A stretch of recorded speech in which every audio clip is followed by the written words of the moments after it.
No siinä on se lonka. Rannarannan loppupääristely on normaali. Vasemmalla puolella lonkkamaalia on ihan nätti. Lonkkalun pää on nätti. Pikkasen aavistuksen yhteneväisimmin voisi asustaa, mutta on syvemmät lonkkamalat kuin edellisellä yli puolet lonkkalun päästä maaliassa. Toinen puoli samanlainen nätti maali ja nätti lonkkalun pää. Asuu vähän tiiviimmin kuin tuo ja yli puolet lonkkalun päästä maaliassa. Kyllä niistä on lonkkaa molemmista alustoissa. Oikea kyynärnivel ei mainittavampaa, hiukkasen epätasasta, mutta nollana tulee vasen puoli. Siellä taas hyvin nuukasti 0,1 milliä muutosta tuo. Käytännössä nolla.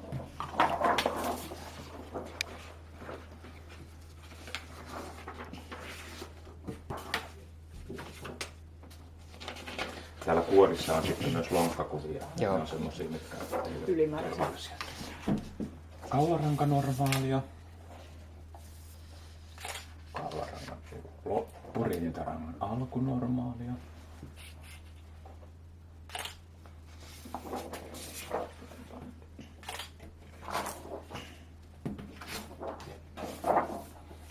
Siitä taaksepäin rintaranka normaalia ja lanneranka normaalia.